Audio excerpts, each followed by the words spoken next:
Welcome to a new video from Wahiba Sands, where we are currently driving, as Raheem will be able to pan and show you, on the sand. A bit of a stressful situation, I'll explain in a second, but we're really excited to share this with you guys about our stay here in the desert in Wahiba Sands, Oman. Welcome to my crib. Bloody hot, I tell you that for free.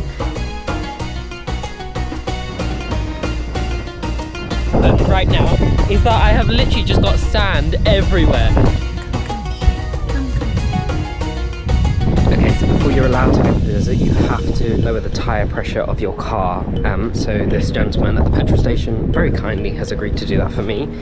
So we've lowered the tyre pressure just to help give you more traction for when you drive on the sand.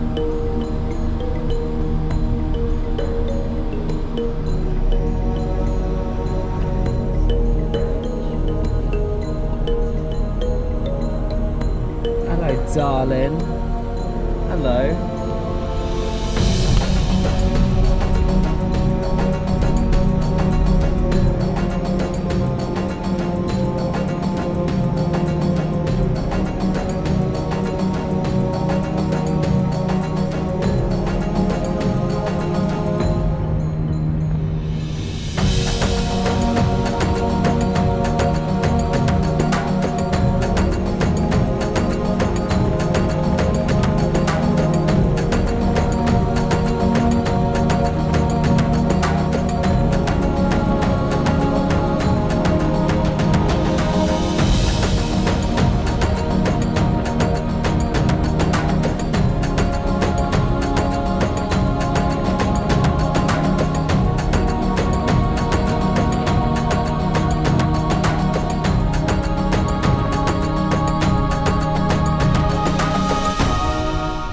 So we are staying at the al-Wasil camp, and as you can see, so we are driving along basically a sand road. So I just want to quickly cover what you kind of need in order to do that. You must have a 4x4. It is absolutely, you cannot drive unless you have a 4x4, and you must lower the tyre pressure as well. I was a bit confused as to why you need to lower the tyre pressure in the first place, but it's very easy to do. Just go to the nearest petrol station and they will lower it for you, but it is essential. You cannot drive on these roads unless you lower your tyre pressure. It increases the traction of your car, and it just means that you're less likely to get stuck. The other thing to note with driving on sand is don't stop. If you stop, you will get stuck in the sand.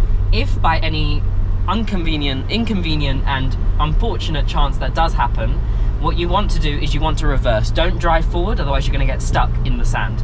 This is actually my first time driving here in the sand, so I'm a little bit iffy about it, but just do your research. Don't come here if you haven't done it properly. You can hire a driver. You can park in the town al-Wasil. However, the drivers are a little bit expensive, but it's an experience nevertheless, so it's kind of up to you how you want to do it. I would just recommend that you really be comfortable with driving in general. Otherwise, don't put yourself in a situation where you are not going to be able to handle what's happening. So by some miracle, I think we've arrived. However, as you can see, we are at gates. I think the camp is there. I'm not really sure what this is, if it's part of the camp or not. There's no one else here, no signs of human activity. It's a bit of a situation, to be honest with you. Let's see how this goes. Maybe we need to drive back to Muscat today.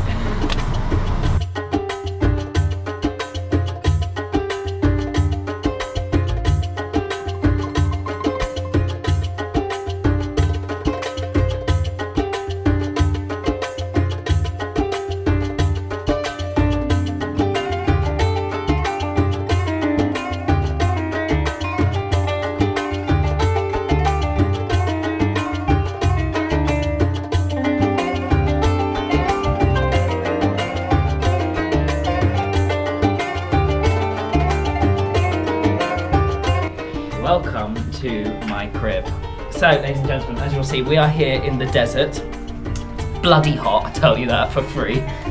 So come through. So we've got this beautiful, beautiful twin room. It's like welcome to my crib, isn't it? MTV Cribs. So very traditional Omani architecture, Omani patterns, sorry. Beautiful traditional wooden windows here that open and close. We're actually going to keep them closed because it's so hot. Thank you, Raheem. Did a great job there. Obviously fully air conditioned, really beautiful room actually. I'm quite glad that we've come. Standard bathroom, really nice. It's a really, really nice property actually. So what we're gonna do now, hopefully, is we're gonna go dune bashing, or at least try to. Raheem's gonna go for a camel ride, and then we're gonna see where the afternoon takes us, because there's obviously not much you can do here in the desert, but there are a few activities which are absolutely essential. So welcome to Sama al-Wasil camp. Now, because obviously I've mentioned this in my previous vlogs, it's not the season currently here in Oman because it is so bloody hot. As a result, I do think we're the only ones here in the camp, which is kind of nice, but at the same time you then do worry, are the other kind of activities, are the dune bashing, or are the camel rides, or the movie nights, or the buffet dinners, are they still all going ahead? And the answer is very simple, it's yes, which is great, because even though they haven't got many guests, they're still kind of pulling out all the strings, which is amazing, and it's just, again, reflective of that Omani hospitality. So traditional Omani hospitality, everywhere you go, usually in the hotels, they give free dates, like that, and they will also give free coffee as well. So very, very traditional. Their coffee is quite strong, but I mean, I like it. Okay, we're all ready to go dune bashing.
So they actually have a cinema area here too as well, which I think they said that they put on a film at around 6:30 to 9:30 or something like that.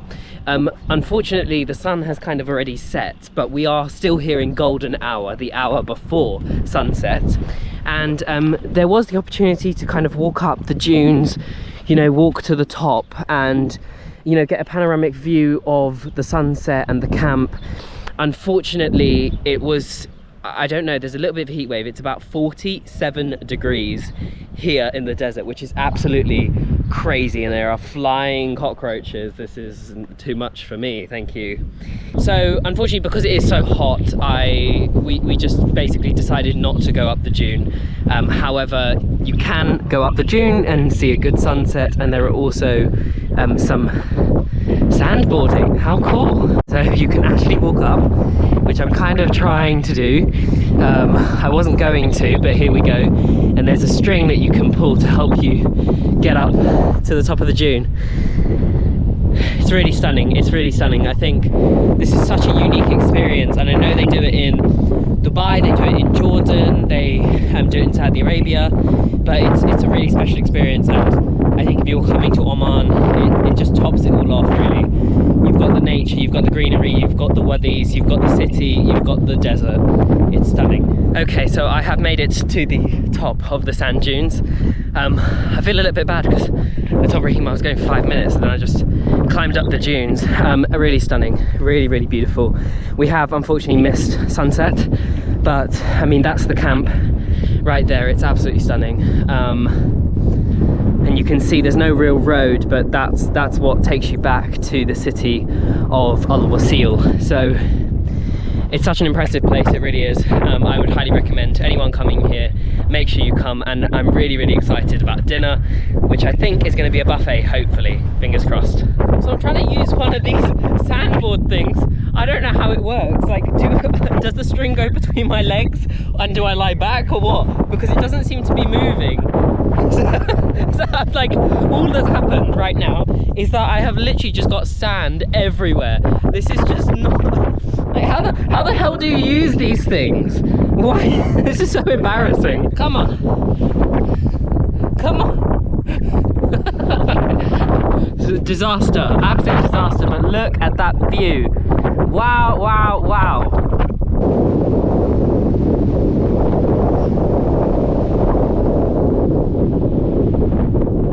No.